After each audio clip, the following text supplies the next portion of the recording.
എല്ലാവർക്കും നമസ്കാരം. നമ്മളിനി അടുത്ത് 26ാമത്തെ ക്വസ്റ്റ്യൻ വിട്ട് നോക്കാൻ പോകുന്നത്.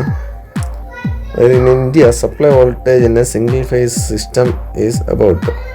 അതായത് ഇന്ത്യയിലെ സിംഗിൾ ഫേസ് സിസ്റ്റത്തിലെ സപ്ലൈ വോൾട്ടേജ് എത്രയാണെന്ന്.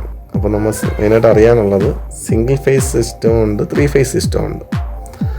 അപ്പോൾ ഇന്ത്യയിൽ നമുക്ക് 230 വോൾട്ടാണ്, ഡി ആണ് ആൻസർ.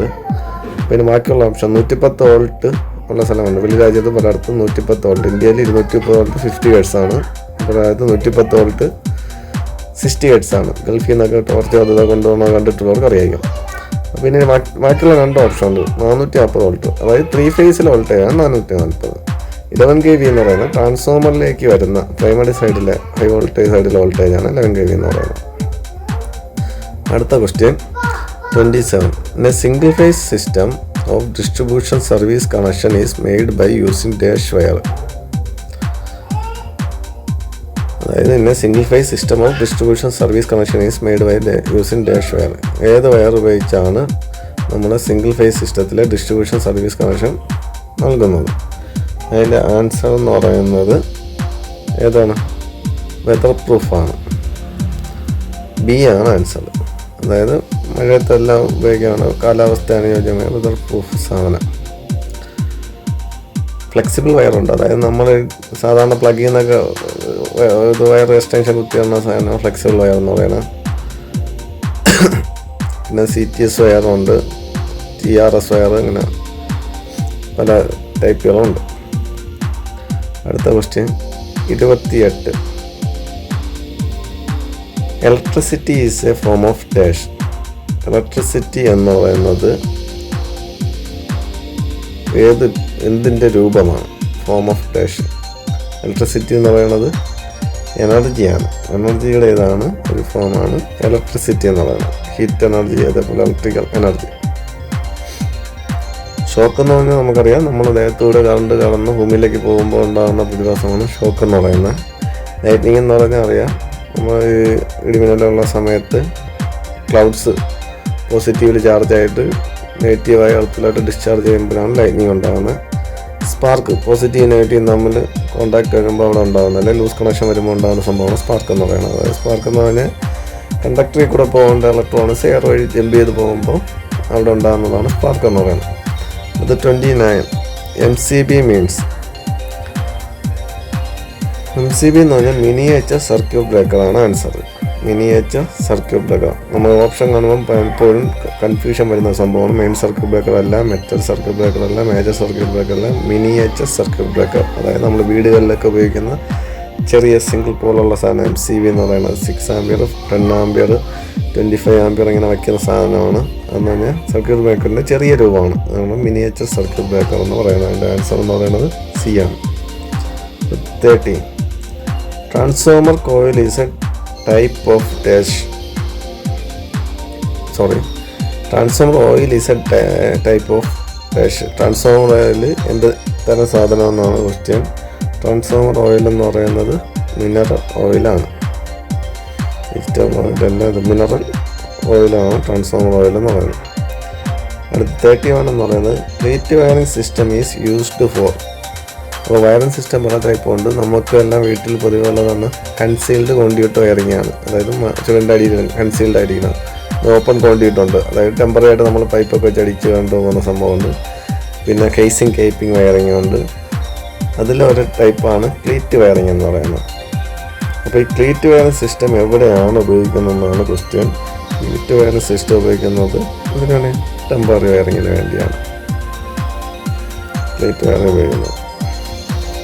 ഈ കെമിക്കൽ പ്ലാന്റുകളെല്ലാം കോണ്ടിയൂട്ട് വയറിംഗ് ആയിരിക്കും ചെയ്യുന്നത്. വീട്ടിൽ നമുക്കറിയാം കൺസീൽഡ് വയറിംഗ് ആയിരിക്കും. പിന്നെ ഈ ഓപ്പൺ കോണ്ടിയൂട്ടും കേപ്പിംഗ് എല്ലാം വീടുകളിലൊക്കെ ചെയ്യുന്നുണ്ട്. 32. An instrument which can be used in DC supply only.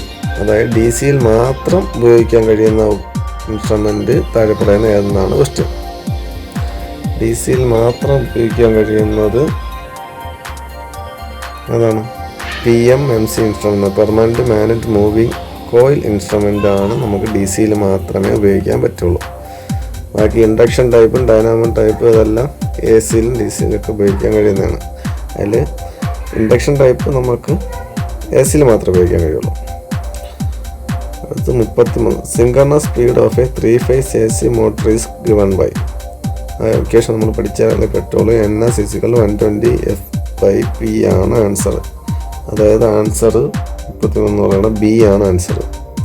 NS എന്ന് പറഞ്ഞാൽ സിങ്കർണസ് സ്പീഡ്, അതായത് 120 കോൺസ്റ്റൻറ്റ്, F എന്ന് പറഞ്ഞാൽ ഫ്രീക്വൻസി, P എന്ന് പറഞ്ഞാൽ നമ്പർ ഓഫ് പോൾസ്. ആ മോട്ടറിൽ എത്ര പോൾസ് ഉണ്ടോ അതിനനുസരിച്ചായിരിക്കും നിങ്ങൾ. അങ്ങനെയാണെങ്കിൽ ഇതിൽ ചോദിക്കാവുന്ന മറ്റൊരു ക്വസ്റ്റ്യൻ ഉണ്ട്. നമ്മൾ നേരത്തെ പറഞ്ഞായിരുന്നു ഇന്ത്യയിലെ സപ്ലൈ ഫ്രീക്വൻസി 50 Hz ആണെന്ന്. അപ്പം പോൾസ് എപ്പോഴും ഒരു ഈവൻ നമ്പർ ആയിരിക്കും, അതായത് ഇരട്ട സംഖ്യ ആയിരിക്കും. കുറഞ്ഞത് 2 പോളെങ്കിലും ഉണ്ടായിരിക്കണം. അപ്പോൾ Pയിൽ നമുക്ക് കുറയ്ക്കാൻ പറ്റുന്നത് ഏറ്റവും 2 ആണ്. ഫ്രീക്വൻസി 50 വെച്ച് മൾട്ടിപ്ലൈ ചെയ്യുമ്പോൾ 120 × 50 ഡിവൈഡ് ബൈ 2 ചെയ്യുമ്പോൾ നമുക്ക് കിട്ടുന്ന ആൻസർ 3000 ആണ്. അപ്പോൾ ഇന്ത്യയിൽ മാക്സിമം സിങ്കർണസ് സ്പീഡ് എത്രയെന്ന് വെച്ചാൽ 3000 ആണ്. 3000 ആണ് ഇന്ത്യയിലെ മാക്സിമം സിങ്കർണസ് സ്പീഡ് എന്ന് പറയുന്നത്. 34 transistor has dash PN junction. ട്രാൻസിസ്റ്ററിന് എത്ര PN ജംഗ്ഷൻ ഉണ്ടെന്നാണ് ക്വസ്റ്റ്യൻ. അതിന് സിമ്പിളാണ്. ട്രാൻസിസ്റ്റർ എന്ന് പറഞ്ഞാൽ അറിയാമായിരിക്കും അല്ലേ, 3 കാലം ഉണ്ടാവും. അപ്പോൾ എത്ര ജംഗ്ഷൻ വരും? 2 ജംഗ്ഷൻ. അപ്പം PN ജംഗ്ഷൻ 2. ആൻസർ എന്ന് പറയുന്നത് D ആണ്. അപ്പോൾ ഒറ്റ PN ജംഗ്ഷൻ ഉള്ള സാധനം ഉണ്ടല്ലോ, എന്താണ്? Diode anode cathode. ഒറ്റ PN ജംഗ്ഷൻ മാത്രമേ ഉള്ളൂ. ആ ട്രാൻസിസ്റ്ററിന് 2 എണ്ണം ഉണ്ട്. അടുത്ത് 35 എന്ന് പറയുന്നത് in electric traction dash motor are generally used. Traction എന്ന് പറഞ്ഞാൽ നമ്മൾ ട്രെയിനിനൊക്കെ ഉപയോഗിക്കുന്ന എഞ്ചിന് ട്രാക്ഷൻ എന്ന് പറയുന്നത് ട്രാക്ഷൻ മോട്ടോർ. ഇലക്ട്രിക് ട്രാക്ഷൻ വേണ്ടി സാധാരണയായിട്ട് ഉപയോഗിക്കുന്നത് ഏത് മോട്ടർ എന്നാണ് ക്വസ്റ്റ്യൻ. അപ്പോൾ ഈ ട്രാക്ഷൻ പറയുമ്പോൾ എന്താണ്? നമ്മൾ ചലിപ്പിക്കാനാണ്. ട്രെയിൻ തന്നെ നമ്മൾ എടുക്കുക, സ്റ്റഡി ആയിട്ടിരിക്കുന്നതിന് ആദ്യം എടുക്കണ ഒന്ന് ലോഡ് ചെയ്തെടുക്കണമെങ്കിൽ നമ്മളെല്ലാം കയറി ഇരുന്നതിന് ശേഷമാണ് ട്രെയിൻ മൂവ് ചെയ്യണം അല്ലേ. അതായത് ഫുൾ ലോഡിലാണ് അത് കറങ്ങേണ്ടത്. അപ്പോൾ ഹൈ സ്റ്റാർട്ടിങ് ടോർക്കുള്ള മോട്ടറായിരിക്കും വേണ്ടത്. അപ്പോൾ ഹൈ സ്റ്റാർട്ടിങ് ടോർക്കുള്ളത് സീരീസ് മോട്ടർ എന്നാണ്. അപ്പോൾ DC സീരീസ് മോട്ടറാണ് ട്രാക്ഷൻ മോട്ടറിനായിട്ട് ഉപയോഗിക്കുന്നത്. കോൺസ്റ്റൻറ്റ് സ്പീഡുള്ള സ്ഥലത്താണ് ഷണ്ട് മോട്ടർ ഉപയോഗിക്കുന്നത്. യൂണിവേഴ്സൽ മോട്ടർ നമ്മൾ നേരത്തെ നോക്കിയായിരുന്നു. AC-ലും DC-ലും ഒരുപോലെ ഉപയോഗിക്കാൻ കഴിയുന്ന മിക്സർ ഗ്രൈൻഡറിൽ ഉപയോഗിക്കുന്ന മോട്ടർ. അടുത്ത് 36 semiconductors have dash type temperature coefficients of resistance. പോസിറ്റീവാണ്, നെഗറ്റീവാണ്, പെർമനൻ്റ് ആണ്, കോൺസ്റ്റൻ്റ് ആണോ എന്നാണ് ക്വസ്റ്റ്യൻ. സെമി കണ്ടക്ടേഴ്സിന് negative temperature coefficients of resistance ആണുള്ളത്. Next 37 in differential compound DC machine magnetic field produced by shunt and series pole act in dash. അത് ഇതിൽ തന്നെ ഉണ്ട്. ഡിഫറൻഷ്യലാണ്. ഡിഫറൻഷ്യൽ എന്ന് പറഞ്ഞാൽ വ്യത്യാസം. അപ്പം രണ്ടും സീരീസിലും ഷണ്ടിലും വരുന്ന മാഗ്നറ്റിക് ഫീൽഡ് വ്യത്യാസം പറഞ്ഞാൽ എങ്ങനെയായിരിക്കും? ഓപ്പോസിറ്റീവ് ആയിരിക്കും. അപ്പം 37ൻ്റെ ആൻസർ B ആണ്. അപ്പം ഇനി കോമ്പൗണ്ട് മോട്ടോർ 2 ടൈപ്പാണ്. അതിൽ ഒന്നാണ് ഡിഫറൻഷ്യൽ, മറ്റൊന്ന് എന്തായിരിക്കും? Cumulative compound motor. അപ്പോൾ ഇത് ഓപ്പോസിറ്റ് ആണെങ്കിൽ ക്യുമുലേറ്റീവിൻ്റെ ആൻസർ എന്തായിരിക്കും? സെയിം ആയിരിക്കും, ഒരേ ഡയറക്ഷനിൽ ആയിരിക്കും. അത് 38 according to Lenz's law electromagnetically induced EMF dash very cause which produce it. Lenz's law അനുസരിച്ച് ഇൻഡ്യൂസ്ഡ് EMF അത് ഉണ്ടാവാനായതിനെ എന്ത് ചെയ്യും? ഒപ്പോസ് ചെയ്യും. അതാണ് ലെൻസസ് ലോ പറയുന്നത്. അപ്പോൾ ആൻസർ B ആണ്. 39 HRC fuse element is made of. HRC ഫ്യൂസുകളിൽ ഫ്യൂസ് എലമെൻറ്റ് നിർമ്മിച്ചിരിക്കുന്നത് സിൽവറാണ്. തെറ്റിപ്പോലും ഹൈ റപ്ചറിങ് കപ്പാസിറ്റി ഉള്ള ഫ്യൂസുകളാണ് HRC. ഹൈ റപ്ചറിങ് കപ്പാസിറ്റി, അതാണ് HRC എന്ന് പറയുന്നത്. അതിൻ്റെ ഫ്യൂസ് എലമെൻറ്റ് സിൽവർ ആയിരിക്കും. നമുക്കിത് അറിഞ്ഞുകൂടെങ്കിൽ നമുക്ക് തെറ്റിക്കാൻ ചാൻസ് ഉള്ള ക്വസ്റ്റ്യനാണ്. സാധാരണ നമ്മൾ കോപ്പർ നായിക്ക് എഴുതാൻ പോകുന്നത്. എൻ്റെ ആൻസർ സിൽവറാണ്. അതുകൊണ്ടാണ് അതിന് വില കൂടുതൽ. 40 എന്ന് പറയുന്നത് opposition offered to magnetic lines of force. Magnetic lines of ഫോഴ്സിന് ഓപ്പോസിഷൻ ഉണ്ടാക്കുന്നതിനെയാണ് റിലക്റ്റൻസ് എന്ന് പറയുന്നത്. അങ്ങനെയാണെങ്കിൽ അപ്പോൾ ആൻസർ എ ആണ്. അങ്ങനെയാണെങ്കിൽ ഇലക്ട്രിസിറ്റിക്ക് ഓപ്പോസിഷൻ ഉണ്ടാക്കുന്ന സാധനം എന്താണ്? റെസിസ്റ്റൻസ്. അപ്പം പേര് തമ്മിൽ സാമ്യമുണ്ട്. മാഗ്നറ്റിക് ഫീൽഡിനെ കടത്തിവിടാത്തതിനെ റിലക്റ്റൻസ് എന്ന് പറയും. ഇലക്ട്രിക് സിറ്റിയെ കടത്തിവിടാത്തതിനെ റെസിസ്റ്റൻസ് എന്ന് പറയും. Next 41. Power factor is the ratio of resistance and dash. Power factor എന്ന് പറയുന്നത് എന്തിൻ്റെയൊക്കെ റേഷ്യോ ആണെന്നാണ് പറയുന്നത്. റെസിസ്റ്റൻസിൻ്റെയും എന്തിൻ്റെയാണ്? ഇമ്പിഡൻസിൻ്റെയും റേഷ്യോ ആണ് പവർ ഫാക്ടർ എന്ന് പറയുന്നത്. അതായത് R/Z. Power factor PF R/Z ആണ്. Z impedance. 42. EMF equation of DC generator can be given by. ഇപ്പോൾ DC ജനറേറ്ററിൻ്റെ EMF എന്ന് പറയുന്ന ഇക്വേഷൻ എന്തെന്നാണ് ചോദ്യം. നമുക്ക് ഡൗട്ട് വരുന്നതാണ്. ഇത് നമ്മൾ കാണാതെ പഠിച്ചാലേ പറ്റുള്ളൂ. E=5ZNP/60A. 5ZNP/60A. A ആണ് ആൻസർ.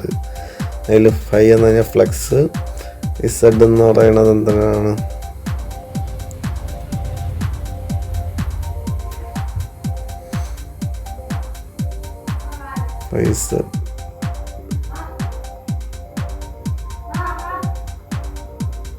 എന്നത് number of turns, P poles, 60 constant എന്നാണ് number of parallel path. Number of turns ZNP. Z എന്ന് പറഞ്ഞാൽ impedance. Okay. 43. In DC armature winding, wave winding has dash parallel path. അപ്പോൾ DC armature winding 2 winding ഉണ്ട്. Lap വൈൻഡിങ്ങും ഉണ്ട്, wave വൈൻഡിങ്ങും ഉണ്ട്. Wave വൈൻഡിങ്ങിന് എത്ര parallel path ഉണ്ടെന്നാണ് question. Wave വൈൻഡിങ്ങിൻ്റെ parallel പാത്തുകളുടെ എണ്ണം 2 ആണ്. 43ൻ്റെ ആൻസർ 2. അല്ലെങ്കിൽ ലാപ്പ് വൈൻഡിങ്ങിൻ്റെ പാരലൽ പാത്തിൻ്റെ എണ്ണം എത്രയാണ്? അത് നമ്പർ ഓഫ് പോൾസ് ആണ്. അതായത് 2 പോളുള്ള മെഷീനാണെങ്കിൽ 2 ആയിരിക്കും, 4 പോളുള്ള മെഷീനായിരിക്കും 4 ആയിരിക്കും ലാപ്പ് വൈൻഡിങ്ങിന്. വേവിന് 2 ആയിരിക്കും എപ്പോഴും. 40. Dash type single phase motor cannot change its direction of rotation. Dash type single phase motor cannot change direction of rotation. Shaded pole motor ആണ് ആൻസർ. യൂണിവേഴ്സൽ മോട്ടറിന് സിംഗിൾ ഫേസ് ആണെങ്കിൽ നമ്മൾ rotation മാറ്റണമെങ്കിൽ ഫീൽഡിൻ്റെ ആർമേച്ചറിൻ്റെ കണ്ട് ഡയറക്ഷൻ മാറ്റിയാൽ rotation മാറ്റാം. Repulsion മോട്ടറിൽ അതുപോലെ നമുക്ക് മാറ്റാം. ഷണ്ട് മോട്ടറിലും ഫീൽഡിലും ആർമേച്ചറിൻ്റെ ഇത് മാറ്റുമ്പോൾ മാറ്റാം. പക്ഷേ ഷെയ്ഡഡ് മോട്ടർ എന്ന് പറഞ്ഞാൽ നമുക്ക് ഒറ്റ വൈൻഡിങ് ഉണ്ടാവുള്ളൂ. ടോർക്ക് ഉണ്ടാകുന്ന പോൾ ഷെയ്ഡ് ചെയ്ത് അതിനകത്തൊരു ട്രിങ് വെച്ച് ഷോർട്ട് ചെയ്ത് അതിൻ്റെ ഒരു ടെക്നിക്ക് വെച്ചായതുകൊണ്ട് നമുക്ക് അതിൻ്റെ ഡയറക്ഷൻ ഓഫ് റൊട്ടേഷൻ മാറ്റാൻ പറ്റത്തില്ല. 45. SMPS means SMPS switched mode power supply ആണ് answer. SMPS switched mode power supply C ആണ് ആൻസർ. അതായത് നമ്മളെ മൊബൈലിൻ്റെയൊക്കെ ചാർജ് കണ്ടിട്ടുമല്ലേ, ചെറിയ കോമ്പാക്റ്റ് ആയിട്ടിരിക്കുന്ന അതിനകത്തിരിക്കുന്ന സാധനമാണ് SMPS എന്ന് പറയുന്നത്. ട്രാൻസ്ഫോമർ അല്ല, ഇലക്ട്രോണിക്സ് കമ്പോണൻസ് കൊണ്ട് വർക്ക് ചെയ്യുന്ന സാധനം. 46 എന്ന് പറയുന്നത് the pressure plate of an ordinary electric iron is made of. Electric അയണിൻ്റെ സാധാരണ നോർമലായിട്ടുള്ള ഇലക്ട്രിക് അയണിൻ്റെ പ്രഷർ പ്ലേറ്റ് നിർമ്മിച്ചിരിക്കുന്നത് എന്തുകൊണ്ടാണ്? പ്രഷർ പ്ലേറ്റ് എന്ന് പറഞ്ഞാൽ അറിയാമോ? അതിൻ്റെ തേക്കുമ്പോൾ നമ്മൾ അടിയിൽ നമ്മൾ പ്രഷർ ചെയ്ത് പിടിക്കുന്ന അടിയിൽ വരുന്ന സാധനം അത് നിർമ്മിച്ചിരുന്നത് കാസ്റ്റ് അയണാണ്. 47. Sodium vapour lamp is best suited for. അപ്പോൾ സോഡിയം വേപ്പർ ലാമ്പ് ഏറ്റവും അനുയോജ്യമായത് ഏത് സ്ഥലത്തേക്കാണ്? സോഡിയം വേപ്പർ ലാമ്പ് സോഡിയത്തിൻ്റെ കളർ മഞ്ഞയാണ്. ഒരു മഞ്ഞ വരുന്ന കളർ നമ്മൾ കണ്ടിട്ടുണ്ടോ എവിടെയാണ്? സ്ട്രീറ്റ് ലൈറ്റിൽ. പക്ഷേ ഇപ്പം എല്ലായിടത്തും LED വന്നതിന് ശേഷം സോഡിയം വേപ്പർ ലാമ്പ് നമുക്ക് കാണാൻ കഴിയില്ല. എന്നാലും PSCയുടെ ക്വസ്റ്റ്യൻ്റെ ആൻസർ സ്ട്രീറ്റ് ലൈറ്റിന് ഉപയോഗിക്കുന്നത് സോഡിയം വേപ്പർ ലാമ്പാണ്. 48. Electrically charged atom is generally termed as. Electrically charged ആറ്റംസിനെ എന്താണെന്നാണ് പറയുന്നത്? എന്താണ്? അയോൺസ്. പോസിറ്റീവ് അയോൺസ് ഉണ്ട്, നെഗറ്റീവ് അയോൺസ് ഉണ്ട്. അയോൺ C ആണ് ആൻസർ.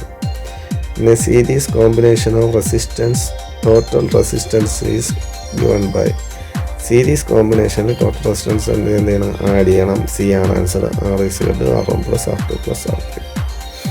എന്നാൽ പാരലാണെങ്കിലോ R=1/R1+1/R2+1/R3 ആണ് എക്സെട്രാ പോവും. 50. നമുക്കിന്നിപ്പോൾ 25 ക്വസ്റ്റ്യൻ വെച്ച് നോക്കാൻ ഞാൻ ബോറടിക്കും. According to Indian electricity rules total earth resistance should be less than electricity rule പ്രകാരം ടോട്ടൽ എർത്ത് റെസിസ്റ്റൻസ് എന്തിനേക്കാളും കുറവായിരിക്കണം എന്നാണ് ക്വസ്റ്റ്യൻ. 5 ഓമിനേക്കാളും താഴെ ആയിരിക്കണം. നമ്മുടെ വീടുകളിൽ 5 ആയിരിക്കണം. സബ്സ്റ്റേഷനിലാണെങ്കിൽ 1 ഓമിന് താഴെ ആയിരിക്കണം. ജനറേഷൻ സ്റ്റേഷനിലാണെങ്കിൽ 0.5 ഓമിനേക്കാളും താഴെ ആയിരിക്കണം എന്നാണ് റൂള്.